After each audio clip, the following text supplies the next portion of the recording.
हाय दोस्तों, वीडियो बीच में रुक गया है, इस वजह से इतना कुछ बता दिए थे। लेकिन 10 मिनट का वीडियो है, उसको भी अपलोड करेंगे। लेकिन ये बता दिए थे, क्या बताए थे? शुंग वंश में ये शुंग सेनापति कौन सा? पुष्यमित्र शुंग था। इसका बृहदत्त का जो ब्राह्मण वंश से संबंधित था, और जो इस वंश का फिर मौर्य वंश के बाद जो अगला वंश आता है वो शुंग वंश आता है, जिसका संस्थापक पुष्यमित्र शुंग था। और इसकी राजधानी मध्य प्रदेश विदिशा में थी दोस्तों। और जो पाणिनि ने अष्टाध्यायी पुस्तक लिखा है, और मनु ने मनुस्मृति और जातक कथाएं बौद्ध धर्म से संबंधित है। त्रिपिटक भी बौद्ध धर्म से संबंधित है, और बौद्धरोही शासक कहा जाता है इसे पुष्यमित्र शुंग को। पुष्यमित्र शुंग ने दोस्तों मीनांदर को पराजित किया था। क्लियर यहाँ तक? और पुष्यमित्र शुंग ने दोस्तों क्या करता है, आगे आप बात करेंगे। इसको मिटा देते हैं।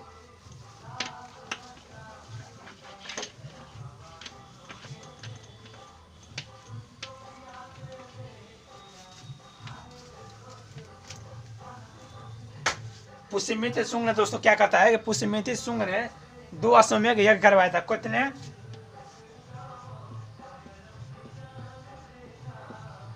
पुष्यमित्र शुंग ने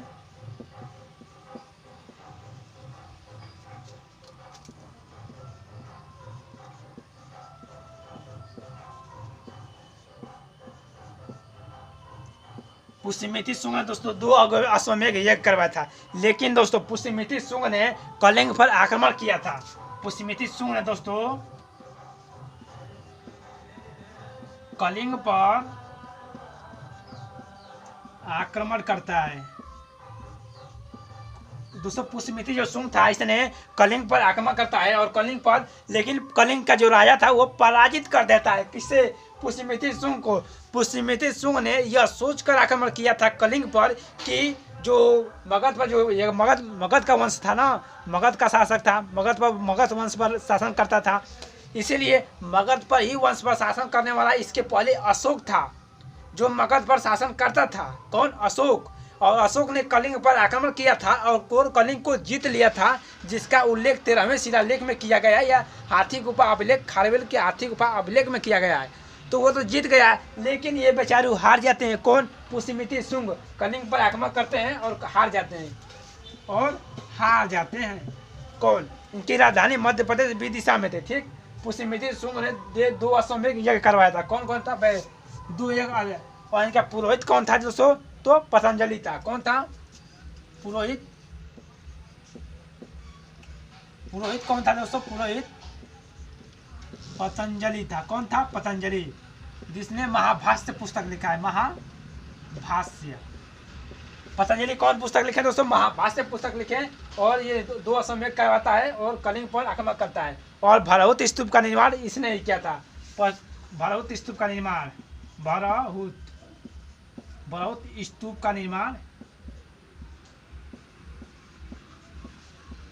करवाया था। ठीक है। इसके बाद दोस्तों पुष्यमित्र शुंग का जो उत्तराधिकारी होता है, इसका जो उत्तराधिकारी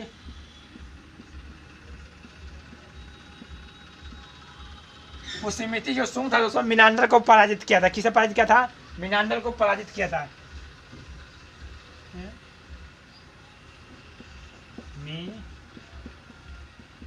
मीनांदर को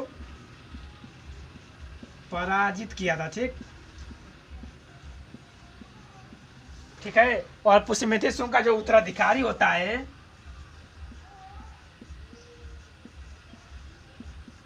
अग्निमित्र होता है। इसका पुत्र क्या होता है? इसका पुत्र था, क्या था? पुत्र का क्या नाम था? अग्निमित्र नाम था। क्या नाम था दोस्तों? इसके जो पुरोहित था, इसका क्या नाम था? इसका बेटा उत्तराधिकारी बनता है अग्निमित्र। और अग्निमित्र के बारे में जानकारी हमें कालिदास के मालविका अग्निमित्रम में मिलता है दोस्तों। इसके बारे में जानकारी, एक अग्निमित्रम, इसके बारे में जो जानकारी कहाँ से मिलती है? जानकारी तो एक पुस्तक है दोस्तों कालिदास की। क्या नाम था उसका? अग्निमित्र, मालविका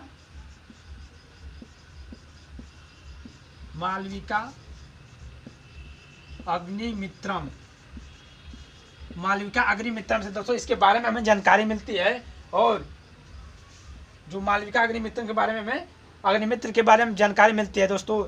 जो विदिशा का जो राजा था, ये कहाँ था राजा था? अग्निमित्रम विदिशा का शासक था, विदिशा का शासक था दोस्तों। और मालदेव की, मालदेश की राजकुमारी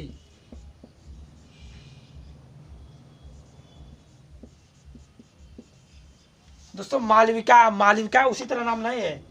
ये जो मालविका अग्निमित्रम है दोस्तों, तो अग्निमित्रम इसका पुत्र, इसका नाम था अग्निमित्रम।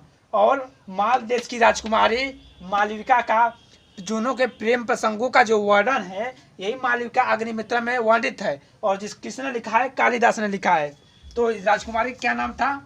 मालविका। इन दोनों को मिलाने दोस्तों जोड़ दिया जाए, इनका प्रेम प्रसंग के बारे में इसे लिखा गया है। और दोस्तों जो शुंग वंश का जो अंतिम शासक था, शुंग वंश की जो समय सीमा था दोस्तों, शुंग वंश का जो समय सीमा था 185 ईसा पूर्व से लेकर के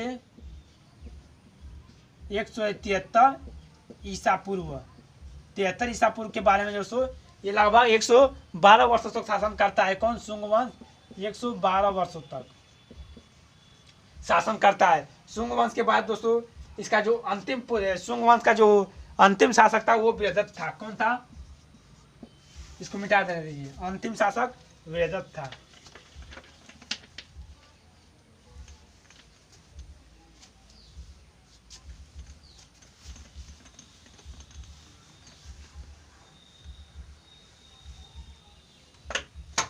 शुंग वंश का जो अंतिम शासक था दोस्तों, शुंग वंश का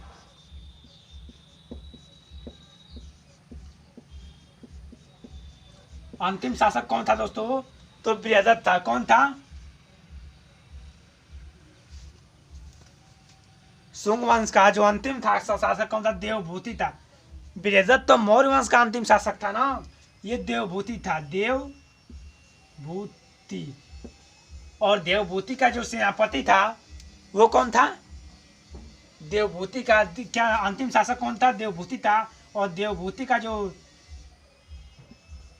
सेनापति था वासुदेव था। और वासुदेव ने दोस्तों इस देवभूति का हत्या करके एक नए वंश की स्थापना कर देता है। कौन? किस वंश के? कर्ण वंश की। कर्ण वंश की स्थापना कौन करता है? वासुदेव। वासुदेव ने हत्या कर देता है। हत्या करके एक नए वंश की स्थापना करता है जिसका नाम था कर्ण वंश। कर्ण वंश। और कर्ण वंश का संस्थापक कौन था दोस्तों? वासुदेव। इसका संस्थापक कौन था? कर्ण वंश का जो संस्थापक था कौन था? वासुदेव। वासुदेव था।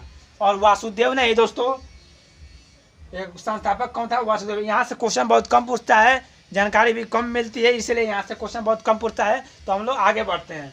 तो इसका जो कर्ण वंश का जो संस्थापक था वासुदेव था। और कर्ण वंश का जो अंतिम शासक था, अंतिम शासक वो था, ये दोस्तों ये शासक है। इस वंश का शुरुआत कब से होती है? 75 ईसा पूर्व से। 75 ईसा पूर्व। हम लोग एक अनिश्चित काल से लेकर के 75 ईसा पूर्व तक पहुंच गए हैं, लगभग 1 ईस्वी तक पहुंच जाएंगे। अंतिम शासक कौन था? सुशर्मा। कौन था दोस्तों?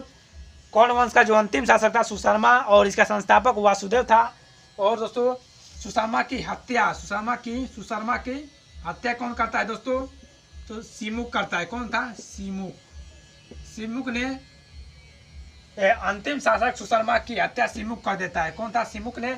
और सिमुक ने ही एक नए वंश की स्थापना करता है जिसका क्या नाम था? सिमुक ने एक नए वंश की स्थापना कर देता है जिसका नाम था सातवाहन वंश। सिमुक ने एक नए वंश की स्थापना करता है। सिमुक ने क्या नाम था उसका दोस्तों? चल रहा है ना, देखिए वीडियो बन रहा है कि नहीं? बन रहा है, बहुत बढ़िया। वीडियो कट जा रहा है, बीच में वीडियो कट जा रहा है दोस्तों।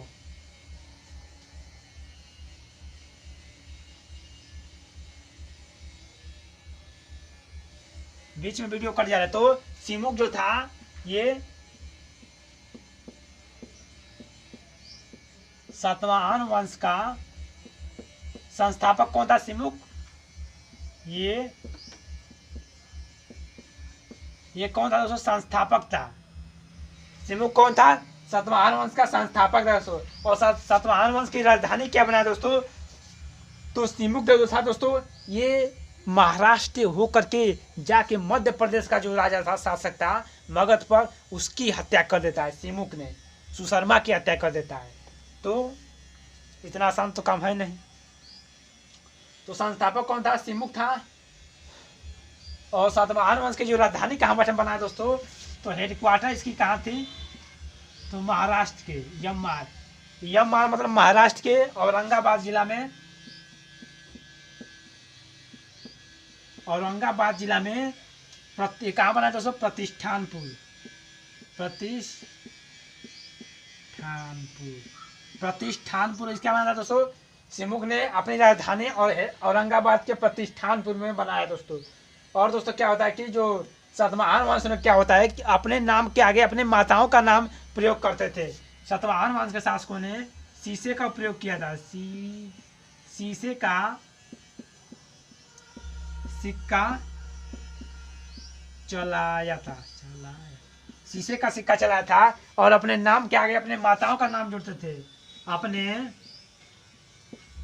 नाम के आगे अपने माताओं के नाम जोड़ते थे दोस्तों। अपने नाम के आगे अपने माताओं का नाम जोड़ते थे। और ये दोस्तों शीशे के सिक्के चलाने वाला, भारतीय प्राचीन इतिहास में शीशे का सिक्के चलाने वाला सबसे पहला कोई शासक था, वो दोस्तों सातवाहन शासक था, सिमुक था दोस्तों। और सातवाहन शासकों ने अपने नाम के आगे जैसे सतकर्णी और भी नाम था दोस्तों, अपने नाम के आगे दोस्तों इन्होंने ब्राह्मणों को भूमि दान देने की प्रथा प्रारंभ कर दिया। यहाँ से दोस्तों सातवाहन शासक प्राचीन इतिहास में ये पहले शासक थे जो ब्राह्मणों को भूमि दान देने की प्रथा को शुरू कर देते हैं। इसकी जानकारी हमें कहाँ से मिलती है दोस्तों? जो इसके बारे में जानकारी हमें नानाघाट अभिलेख से मिलती है। देने की प्रथा शुरू की थी, इसकी जानकारी हमें कहाँ से मिलती है? तो जानकारी हमें दोस्तों नानाघाट अभिलेख से मिलती है। अभिलेख से प्राप्त होती है। तो जो ब्राह्मण जो सातवाहन शासक थे दोस्तों, इन्होंने कार्ले का चैत्य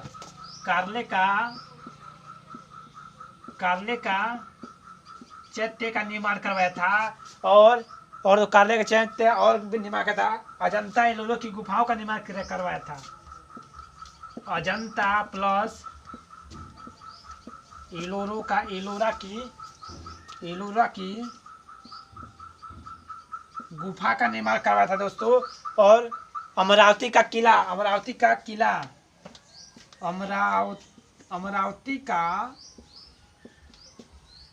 बनवाया था दोस्तों। अमरावती का किला स्थापित करवाया था कौन? ये सातवाहन वंश शासक थे। कार्ले का चैत्य, अजंता प्लस एलोरा की गुफा और अमरावती का किला स्थापित करवाया था कौन? सातवाहन वंश शासकों ने। सातवाहन शासकों ने दोस्तों। और कुछ बच रहा है देखिए तो, और कुछ बच रहा है। सातवाहन शासकों ने ब्राह्मणों को भूमि दान देने की प्रथा, शीशे के सिक्के, और कुछ तो नहीं बच रहा है। थोड़ा देख लें कुछ बच रहा है।